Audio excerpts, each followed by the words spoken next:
یاد رکھنا زندگی میں مر جانا پر کسی صحابی کا یا حضور کی اولاد پاک میں سے کسی کی بے ادبی نہ کرنا، کسی شخص کے بارے میں اپنے لفظوں کو کمزور نہ کرنا۔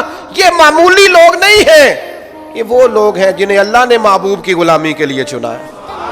خدا را کبھی اس طرف نہ جانا، بے ادبی تکلیف پیدا کرتی، بے ادبی اذیت پیدا کرتی، بے ادبی خوفناک صورتحال اختیار کر جاتی۔ ادب کے دائرے کے اندر رہنا، ادب کے دائرے میں بے ادبوں سے اور بے ادبوں کی باتوں سے بچنا، بچ جانا ان سارے لوگوں سے جو بے ادبیاں کرتے ہیں اور چیزوں کو نکال کے لاتے ہیں۔ خدا را مجھے بتاؤ نا کتنے لوگوں نے دشمنی کی میرے نبی پاک سے، معاذ اللہ، یہودیوں نے، نصارہ نے، مشرکین نے۔ حضور نے کبھی کسی کا عیب اچھالا؟ کیسے مسلمان ہیں؟ کیا انداز زندگی ہے؟ تیری تقریر ہی مکمل نہیں ہوتی جب تک تو بڑے لوگوں کی توہین نہ کرے۔ تجھے مزہ ہی نہیں آتا گفتگو کرنے کا جب تک سینکڑوں لوگوں کی پگڑیاں نہ اچھالے۔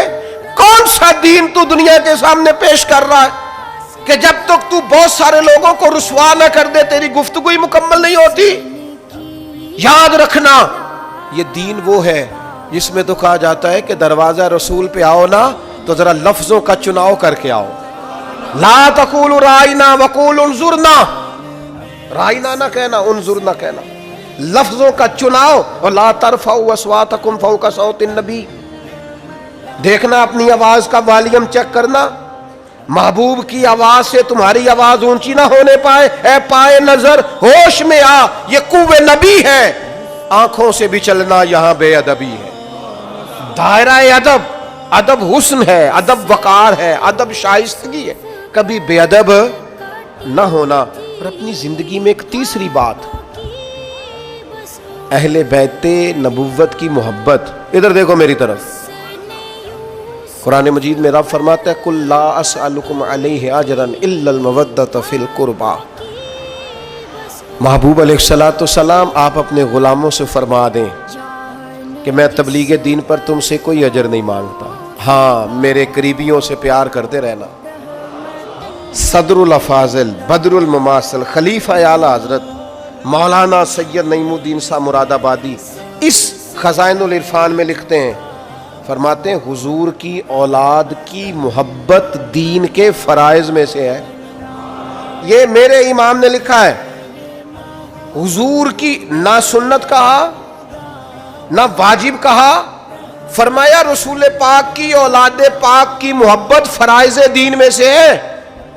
اور ان لفظوں پر تو واری ہو جانے کو دل کرتا ہے۔ حضور فرمانے لگے یہ حسن اور حسین ہے، جس نے ان سے محبت کی اس نے مجھ سے محبت کی، اور فرمایا جس نے ان سے بغض رکھا اس نے مجھ سے بغض رکھا۔ ان کی محبت میری محبت ہے، ان سے عداوت مجھ سے عداوت ہے۔ اپنے انداز کو پیار والا بنائیں، آپ کی طبیعت سے ان کا پیار چھلکے، یعنی ظاہر ہو کہ آپ ان سے محبت کرتے ہیں۔ اور آپ نے دے دیا ایسے لوگوں کے ذمے جن کا یہ کاروبار ہے، جو تجارت کرتے ہیں ان ناموں پر، جو پیسہ کماتے ہیں۔ مجھے کیا لینے دو، محرم آیا تو کچھ لوگوں کا سیزن آیا، پھر ربیع الاول آئے گا تو کچھ لوگوں کا سیزن آئے گا۔ یہ سیزن ہے، وہ قربانیاں دے گئے اور تم سودے کرتے پھرتے ہو۔ یہ تم نے ریٹ ڈالا ہے، میں خیال نہیں آتا تذکرہ کس کا ہے، اور تم باتیں کیا کرتے ہو۔ یہاں تم ان کی قربانیوں کا ذکر کر رہے ہوتے ہو اور اسٹیج کے پیچھے تم پیسوں کی گنتی کر رہے ہوتے ہو۔ یہ معیار بنایا تم نے۔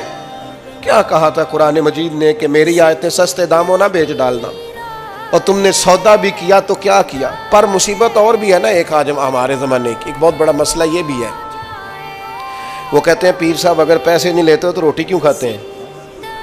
یہ بھی بتاؤ یہ روٹی کیسے کھاتے ہیں؟ اور بھئی نظر نذرانے کی مخالفت نہیں، وہ تو نبی پاک علیہ السلام نے حضرت عمر کو دیا تو جناب عمر کہنے لگے حضور نہیں لینا، تو حضور فرمانے لگے جو بن مانگے، یہ بخاری کی حدیث ہے، فرمایا جو بن مانگے ملے وہ تو اللہ کی طرف سے ہے، اس کی مخالفت ہی نہیں۔ لیکن سوال تو یہ ہے کہ یہ تجارت تو نہیں نا، یہ آپ کا بزنس تو نہیں نا، آپ نے کوئی کاروبار تو نہیں نا اس کو بنا لی۔ آپ جو ریٹ کرتے پھرتے ہیں یہ کیا معیار اور کیا سٹیٹس آپ نے بنایا؟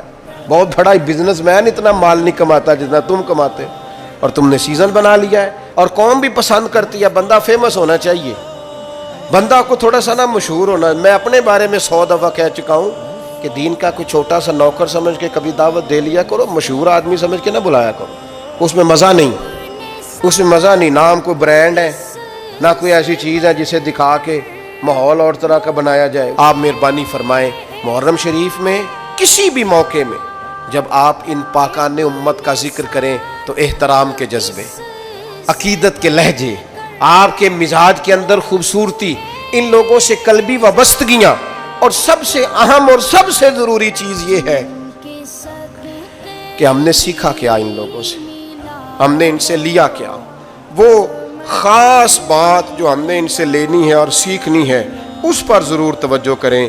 امام حسین کی زندگی کا سب سے بڑا درس کہ جب آپ حق کے لیے کھڑے ہوں تو بلیک میل نہیں ہونا۔ بچے ساتھ تھے نا امام حسین کے، شہید ہو گئے نا امام علی مقام کے سامنے، سب سے زیادہ بلیک میلنگ یہی ہوتی ہے نا، تیرے بچے ہیں، لیکن امام حسین نے فرمایا جب معاملہ حق کا ہو تو پھر حق دیکھا جاتا ہے، اولاد نہیں دیکھی جاتی۔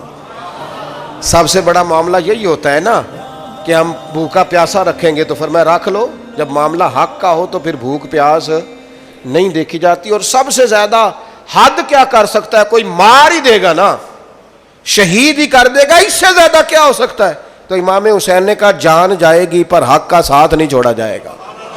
یہ جو چھوٹی چھوٹی باتوں پہ مسلمان ڈپریشن، ٹینشن، پریشانی، میں کہتا ہوں جو بندہ امام علی مقام کی سیرت صحیح طریقے سے پڑھ لینا اور فکر حسین کو سمجھ لے، زندگی میں لفظ ٹینشن اس کی زبان پہ آ نہیں سکتا، لفظ پریشانی سوال ہی پیدا نہیں ہوتا، اس لیے کہ جتنی کوئی پریشانیاں آ سکتی تھی نا وہ ساری امام علی مقام پہ آئیں، لیکن امام نے کسی پریشانی کو پریشانی سمجھا، انہوں نے اللہ کی رضا کی طرف توجہ رکھی۔ تو اس کو جب ہم سمجھ جائیں گے تو ماحول کچھ اور طرح کا ہو جائے گا۔ اللہ تعالیٰ مجھے اور آپ کو عمل کی توفیق دے۔